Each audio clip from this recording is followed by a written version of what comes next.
माँ बेचारी की सारी ज़िंदगी पर्दे डालते बीत गई। अब्बा ने आके पूछा कहाँ गया वो कहती इधर ही था, मुझे बता के अभी आ जाएगा, वो मुझे कह गया था कि मैं नहीं इधर ही था, कुछ भी नहीं, ऐसी कोई बात ही नहीं। सारी ज़िंदगी पर्दे डालते बीत गई। अब्बा कई दफ़ा घर में लड़ाई की, बेटे को मारा।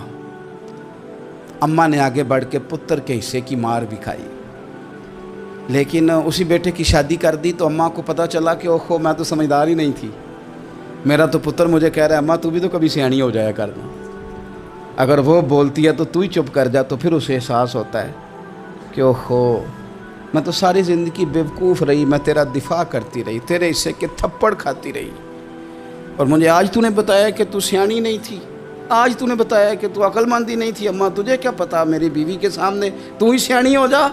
वो टूट जाती है, बिखर जाती है। वो कभी पलट के देखती है तो उसे बड़े सारे ज़ख्म ताज़े होके दिखाई देते हैं। वो यार मैं ही सियानी नहीं थी। सुनो ना, इमाम हसन रदी अल्लाह ताला अन्हु फरमाते हैं, इमाम हसन ने कोई लंबा वक्त नहीं अपनी वालदा के साथ गुजारा, छोटे थे तो सैयदा फातिमा ज़हरा रदी अल्लाह ताला अन्हा विसाल कर गईं।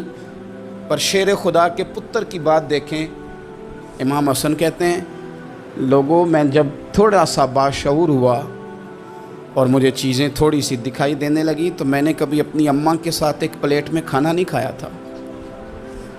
हुजूर सारी दुनिया खाती है तो आपने क्यों नहीं खाया? तो फरमाते डर लगता था कि कहीं ऐसा ना हो कि जिस लुक़मे की तरफ मेरी माँ अपना हाथ बढ़ाए कहीं मैं ना उठा लूँ, बेअदबी ना हो जाए। डर लगता था। मैंने यहाँ तक भी ना, क्योंकि माँ तो माँ होती है, मैंने यहाँ तक भी माँ का एहतराम किया, रोटी खाने में भी तकदीर नहीं की। यहाँ माँ वो कहती है पीर साहब उन्होंने दस्या जे ना कि मैं तुहानू आख्या सी, उन्हें गल्लां गल्लां च उन्होंने आख्या जे मेरे नाल बोले थे सही करे, उन्होंने दसियो ना मेरे नाल बिगड़ जाएगा, उन्होंने आख्या जे ना मैं तुहानू शिकायत लाई, पर ना उन्होंने गल्लां गल्लां च समझाया जे कि मेरे नाल उच्ची ना बोलिया करे, मैनू तकलीफ, उन्होंने आखियो ना। ओ यार क्या कायनात में हुजूर से बड़ा भी कोई है? लेकिन हज़रत हलीमा सादी आई हैं तो क्या मेरे नबी उठ के खड़े नहीं हो गए? हुजूर ने इकराम दिया तो इकराम देने से कद बड़ा होता है, छोटा तो नहीं होता। खुदारा अपने बड़ों का इकराम करना सीखें।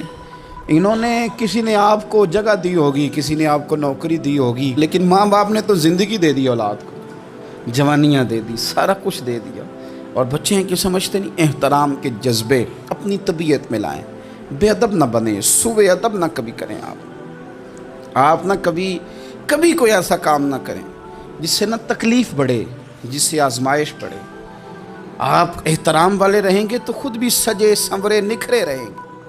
अपने बुज़ुर्गों को पहल करें बुज़ुर्गों की तरफ, यानी आप घर के अंदर छुपा के सेब अपने कमरे में ना लेके जाएं, छुपा के चीज़ें ना रखें, बल्कि पहल करें बूढ़े अब्बा से, पहल करें अपनी वालदा से, वहाँ से आगाज़ करें।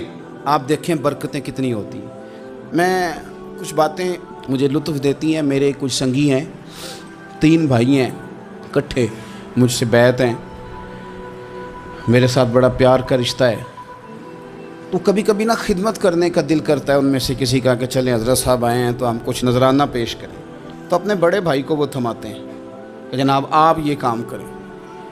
अल्लाह ताला का शुक्र है मेरी जेब कम ही खाली रहती है, उसका फजल रहता है, लेकिन वो पैसे लेने से ज़्यादा या तोहफ़ा लेने से ज़्यादा या फूल पकड़ने से ज़्यादा इस बात की मुझे खुशी होती है कि कितने निराले हैं। बड़े को आगे लगाते हैं तो बरकत तो हासिल करते हैं, इसलिए कि बरकतें हमेशा बड़ों से होती हैं, बड़ों से हमेशा बरकतें।